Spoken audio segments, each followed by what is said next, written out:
Now, we've always looked to science fiction for the prognostication, the projection of our society in a way that is, if not calming for us, then assuring. We go, look at the possibilities. Here is where the intersection of technology and humanity lay, and these are the possibilities, the potentialities that are born out in that. In doing so, we exercise our creative thoughts aspect, imaginations.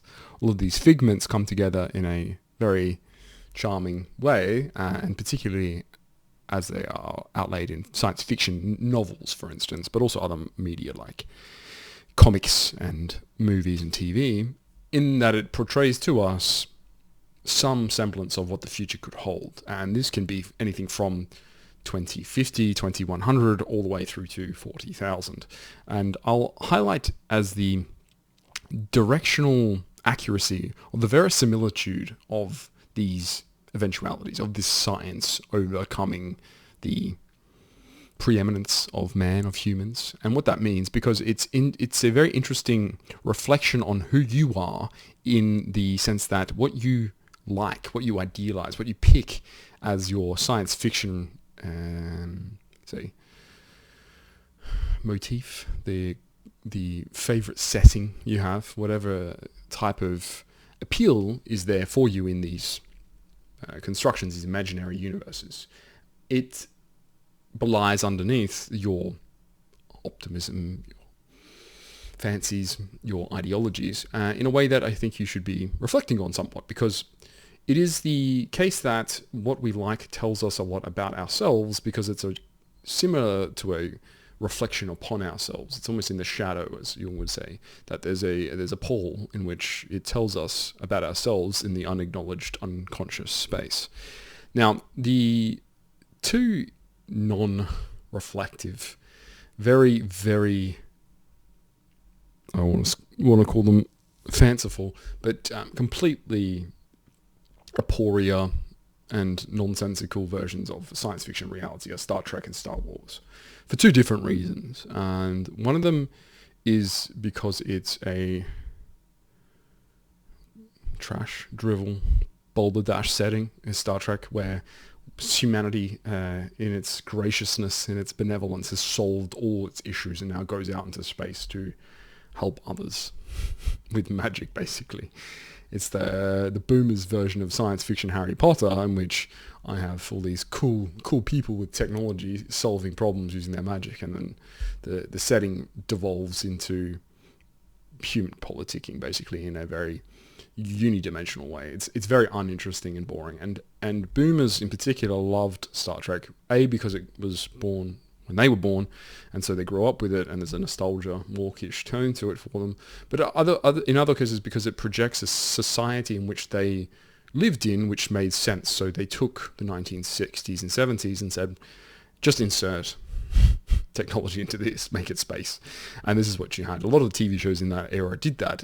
It's not like we're exclusively not doing that also in our era, with a bunch of progressive nonsense, LGBT, all that garbage injected into all of our properties. But in the perennial sense, in the fact that Star Trek has, across time, you could say transcended, but it's been a property across multiple generations now, you can see that it's just nonsense garbage for spoon-fed driveling morons, because none of the characters are very interesting, all the effects are very dull and banal, and there isn't much to it that has any piquancy for us, particularly in terms of metaphysics or any reflection of the human spirit. Or it's like, oh, look at this hero doing heroic things again, but it's very thin veneer heroism with the human frailty, blah blah blah. Who cares?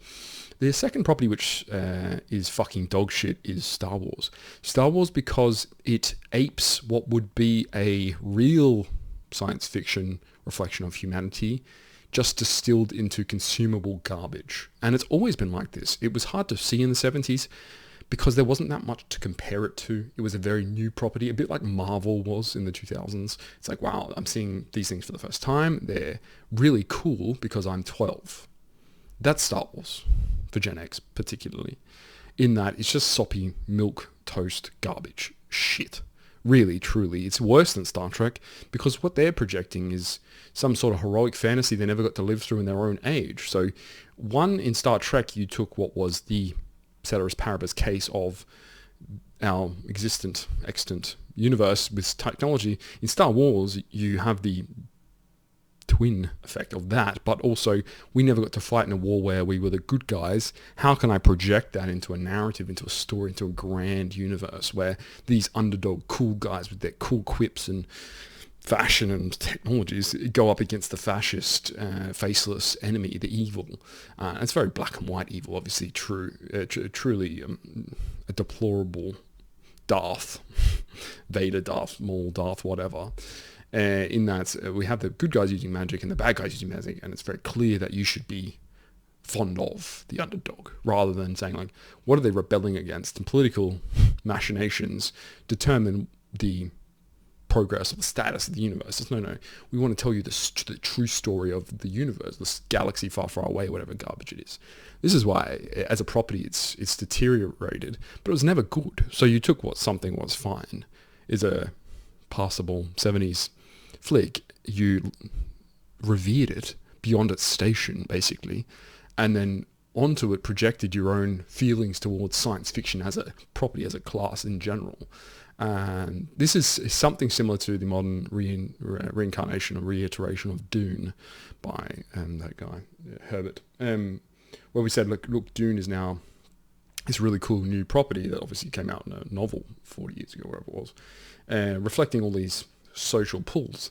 Dune at least tries to have some type of nuance around good and bad, and it has a quite good metaphysics to it in that sense.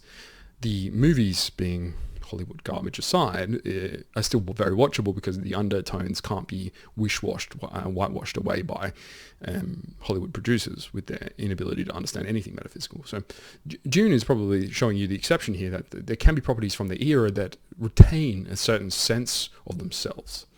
But what I'll just demonstrate to you here is that Warhammer 40,000, for being very nerdish and cultish in that way of a property where it's associated to very neckbeard, fat guy in a bad-smelling, weird corner local game store, has better properties to it that reflect humanity from that way. I think, because the guys who generated it did a good job in understanding history. They had a background in the totality of humanity in a certain way. Not saying they were Spenglerian acolytes or anything like this, but that they did have a complex understanding of how human societies and structures and civilizations are framed, how they go about generating and ideating. So there is a association to different factions and cults and an understanding of the way that humans interact beyond a very superficial surface level. Say we have this idea of a church, but it's actually this oppressive and very broad-ranging church from, you could say, the very strident and militant sectarian violence espousing church, as much as it is a peaceable, the God Emperor loves us all church where we have hippy-dippy days. So you can have the nuance interacting with the the galaxy-spanning institutions, and it makes sense because that is how the human mind approaches these things in the fractious way that it does these things. You have sex subsets and all of these things fit into what are institutions, into systems. So you say, look, we have this cult based on this, and that fits into the grander scheme like this. And using all of these schematics, we can then design the Imperium of man. So we do away with the alien part, because I think the alien part is a TBD in terms of are they aliens, how they would actually be. So putting those aside, and I do think in Warhammer 40,000 also once again does this quite well, obviously using pastiches and homages and collaborations with prior properties that also did it well. So understanding that chaos is a property from some of the earlier writers, like Moore, I think his name is, and then having something like Judge Dredd, which was kind of a pre-popularized science fiction property on just what law enforcement would look like in the future. Basically, if we took a very hard line to stance against all crime with someone who was an arbitrator, very almost autistically stolid arbitrator in that way, what would that look like? How could we project it as so they took all of these ideas and they culminated, they propelled them into this one property. And they said, look, this is now the coalescing of all these really interesting themes and motifs and philosophies and metaphysics. And now we have this idea of the imperium of man as opposed to the wider galaxy. And there's a schism in that. Chaos comes out. And the chaos in man is something that always resides. It's the inner evil, the enemy within. And so we can still have that contrast to those things. So once you've got this really cool culmination of sort of characters and events born out of a setting, a universe, which makes a very human picture of how it would look in the future. And it might seem like that's a very generous way to look at the property and say, like, you're delving too deep into this, you're giving it too much thought. But you have to understand that these are reflections of extant and historically accurate events or people or institutions. So we say, like, look, the Adeptus Arbites, who are the police or like the FBI of the universe, act like this. They're very powerful individuals who investigate crimes, and they punish them usually via death, on the summarily death. So you execute it on the spot, corporal punishment. It's like, wow, that doesn't seem real. It's definitely been the case that's been true for a large extent of human existence, that corporal punishment was meted out in the instance of guilt determination. Whether you think morally in the current age that that's something objectionable or not is actually not the case, whether we consider human interactions in a rather larger, grander scope. We look across the eons, how did we determine things and then how do we react to them? Then that's actually fairly par for the course. It's a norm. And in the way that crime and punishment works, it's very reflective of how we feel. If I am an arbitrator in that way, very aptly named, obviously, then you'll designate the crime, the punishment, and mete it out accordingly. You're judge, jury, and executioner, as I say. So that's how it works. But they've been very clever in that Games Workshop, who's the owner of the property, have been able to employ a large amount of Faustian men, is no other better way of saying it, who understand certain bits and pieces of history, human nature, and then the logical conclusion to what that would look like if I described it as dystopian. Now, dystopian as a rule is something that's supposed to be the negative version of a reality. It's like, this is a draconian, dystopian, anachronistic setting. You say, and then in your mind, you're supposed to picture something like you have. So your technology, but it's dystopian. What does that mean? Well, it's invasive. It probably removes my rights. It impinges upon me. It's probably a threat to my existence. It becomes this existential question. But dystopian, once again, is just a parallax. It's just how you position something like this. Whereas the idea then is that dystopian is just a lens that they put across normal reality, which once again is just our modern interpretation of dystopia. As to say, this would just actually be the reality. If you don't think a megalopolis like a hive city could exist, so a hive city, for anyone if you're not familiar with Warhammer, is where billions of people live in close proximity and end up building a city upon each other, a bit like the old Roman towns where you go underneath the roads and the walkways and you see that there was another building underneath and another building and another. So you have this build-up of cities, and they obviously transpiring to grow past the atmosphere into space almost. That's how tall these things are, where billions of people live in a very, very, very crammed ant-like hill. You say, is that unrealistic? That's unrealistic. If you looked at how our forefathers lived out in the city and the countryside in vast space, and you see that the attraction for humans has been in a civilizational phase toward the city, then you understand that we started to live in flats, and we started to build flats higher, and we start to build these buildings which reflect our need, our infinite will to the space, and the space above us is as important as the space to our left and right and horizontal plane. So this vertical space, as we start to own it, becomes the identifying factor around greatness and grandness, building out toward the stars. And you can see that with how Westerners have been able to build skyscrapers, for instance. And so even countries with too much money and not enough sense, like Abu Dhabi and UAE and things like this, where they build these ridiculously tall ones using Western engineers, show us that there's this human instinct to go, look, let's build it bigger and grander. And then the proximity of you to someone else is enlarged. You could have 20,000 people live in one building in China. Is this that far-fetched in terms of building a hive city? No. You can see that there's a general tendency, proclivity towards living nearer to people to feel less alone, even though the loneliness and the solitude is actually increased when you do this, because the idea that someone's close to you is enough of a comfort that you don't need to seek out actual interaction, actual community and vibes. You just have the assurance in you, almost subconsciously, that it's there if you want it, which is never used. So in general, this is how you can start to think about the construction of the universe. It's reflecting these ideas and ideals in humans and how we interact in ways that appear dystopian, but actually probably are just projections of the deterioration, the decline of society to its terminus. We are going in the decline phase. Now, that could take 500 years, not 38,000, but in 38,000 years, would that Western society in particular was able to subsist off of its own, I call them fumes. So you have the progeneration of a society outside of Earth, for instance, of the Faustian Fellaheen. So we exist now beyond our own civilizational apex in decline. It's like the organism's exhausted, but the people still live on in a Fellaheen way. Then it would look very much like this. And if we can get it done the next 500 years, there's no reason to think it wouldn't survive 30,000 more, because of the way that the humans are able to, once again, just exist, subsist without any forethought towards growth into anything new in particular. So you'll see rise and falls of great civilizations across the next 10,000 years. It's unlikely we won't spawn new ones out of the same sort of people, but you need, that's what goes into this, the seeds, the amoeba, the generation of this out of something, and that'll probably happen off-world. And so you'll start to see the formation of a different idea.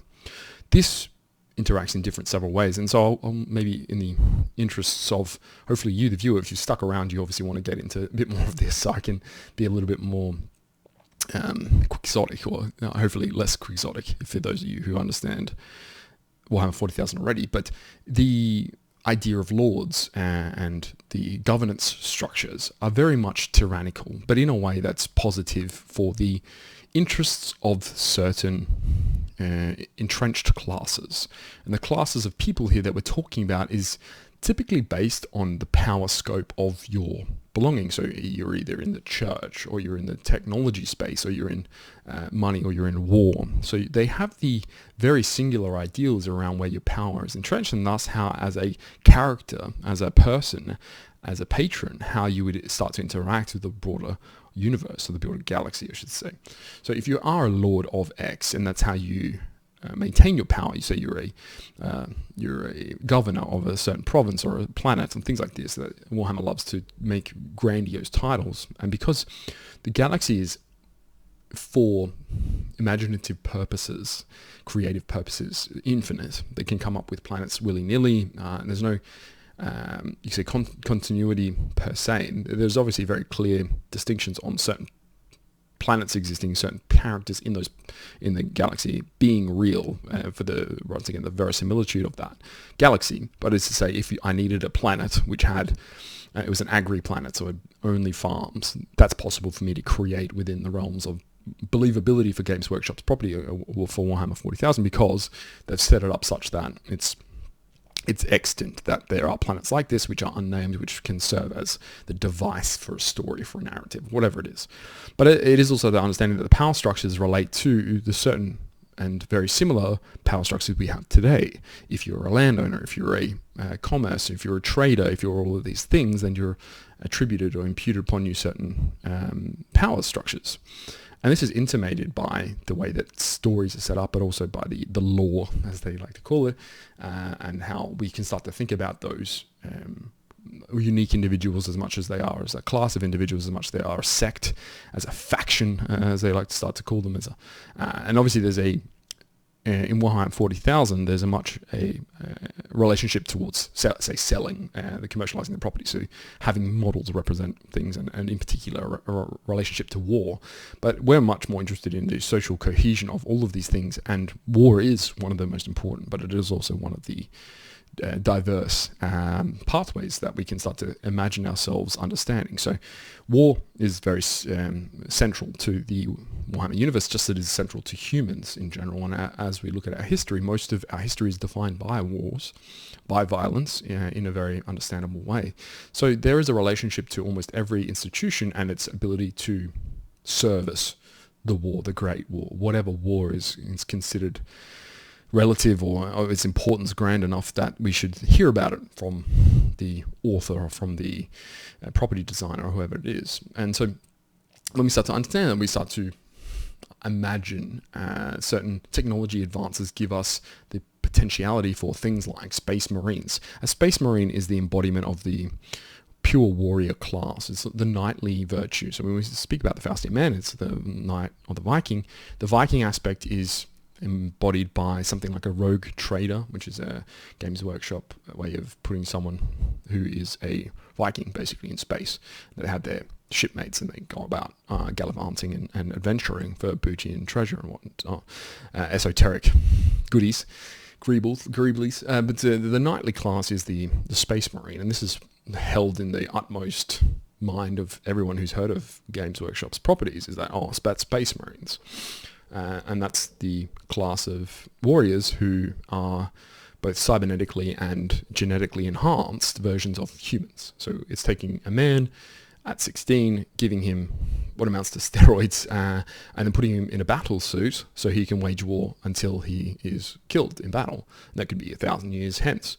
And you can see that the idea for us is very romantic. We love the idea of a warrior who's built for that one productive function of waging war against our enemies.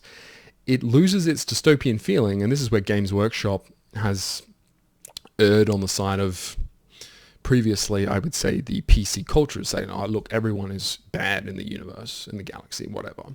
Whereas we try and make it as morally or amoral as maybe possible. We say, look, morality is relative in this galaxy, in the way that you should understand factions and fighting. And you say, like, all the aliens have a different type of morality, which we're only just comparing to humanity, which has its distinct version of good and bad, and that you shouldn't think of it as like modern day history or anything like that. But I think that's being a very corporate way of understanding humans and the way that humans interact in these settings, in these properties. So we should start to understand that mutants are the underclass, and they're reflected as that. They're the hideous, ugly freaks, and Games Workshop wouldn't say that. Say, for instance, like, these are meant to represent the current slave class that you have in your world, in our world. But this is who they are. They're meant to be the ugly, forlorn, forgotten freaks of nature who serve industry, for instance, and they're ones that are shoveling shit out underneath all the in the sewers or whatever kind of places that are too good for humanity. And then there's things like servitors, which are lobotomized men and women who are now served a single purpose using almost AI, but computer programmed people to serve one function, one interaction. So if you're a builder, then we would lobotomize you and just send you out and stack bricks. That's it. For all eternity, you're now just a brick stacking robot, cyborg. So this is a very interesting way of seeing the intersection between, say, technology and humanity, but also then humanity as a hierarchical scale where you fit on humanity's level is determined by the type of person that you are, where you were born, who you were born to, and then what function you serve. And this is very similar to modern day metaphysics. Is like, what are you born to do? It's like, I have a dream job, I have a dream vocation, and this is what I'll go and do. So if your dream is to fight in humanity's wars, you would serve in the Imperial Guard, or you know, obviously most young men think of themselves as a space marine because that's the epitome, is the apex of that career choice. But you can also understand that most of the real life versions of this is just you would be a shovel carrying idiot in the Imperial Guard going to some hellhole planet to get your life wasted on some artillery shell. So this is the kind of despairing part, that humanity is not cared for individually as much as its importance is collectively to the God Emperor, who we serve as who serves as the figurehead, the maidenhead of all humanity's endeavors in a way that reflects, obviously, God actualized. So God, if he were real, what would he look like? What would he be? Who would he be? And this is how we get the God Emperor. And it makes a lot of narrative sense as much as it makes a lot of humanistic sense. We try to, we have done this with several prophets.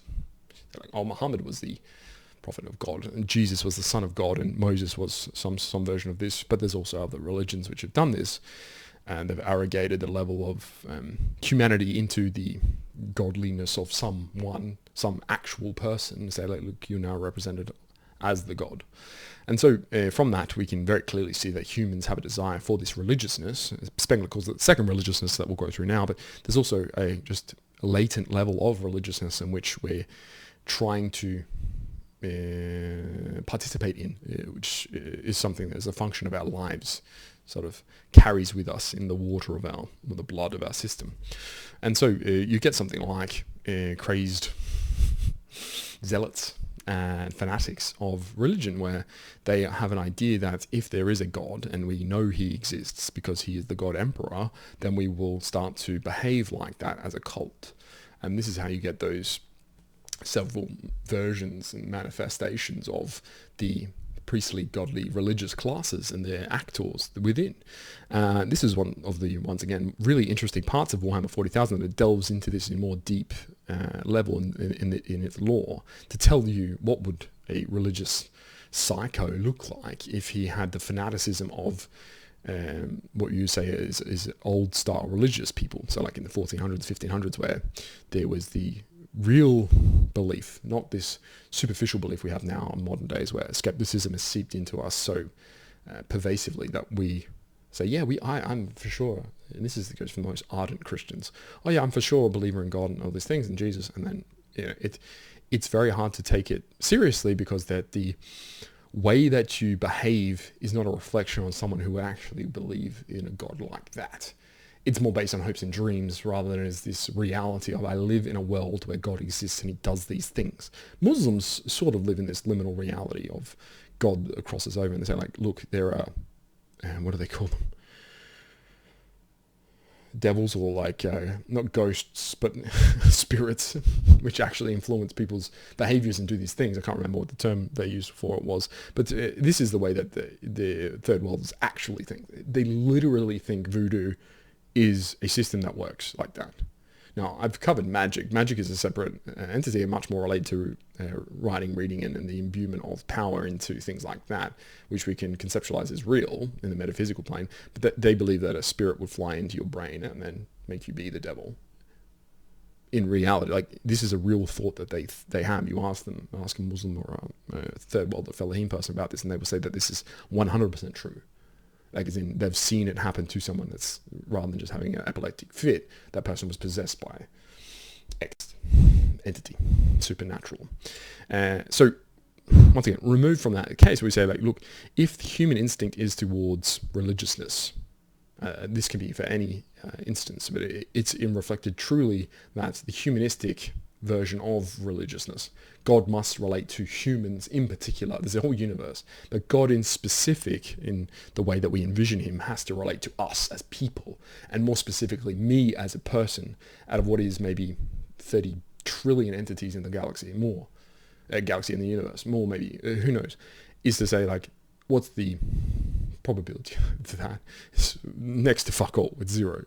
But if we saw a guy called the God Emperor do magical, fantastical things in my reality, and it's transcribed and it's historically recorded, then that is a different matter altogether. And that is how we would treat someone who was like that, in a way that reflects humanity's instinct for religiousness. And this is how you get the, as you see here, the exemplification of the way that the God Emperor exists and his followers, his minions, and the way that you would start to look at the ecclesiarchical impacts of that. So I think as a hopefully under a 30-minute episode on the reflections of science fiction as our future, you can see why Warhammer 40,000 actually most likely, the most probable, in that Does it seem like it's a positive, optimistic outcome? No, but that's not what we should be looking at. We should be looking at the realism of how humans interact and how the greed and our punishment and our desire for power would actually manifest in a way that shows you a very hierarchical, structured galaxy in that power reigns supreme, and then the various ways in which we intuit that makes the most amount of sense if you know anything about, say, the Faustian man of humanity in general. So pick up a book, or next time you pick up a model, think about how that relates to what it's representing, because I guarantee you that the metaphysical representation of that idea, of that character, is something that you'll be able to allude to in your own life in some way, shape or form.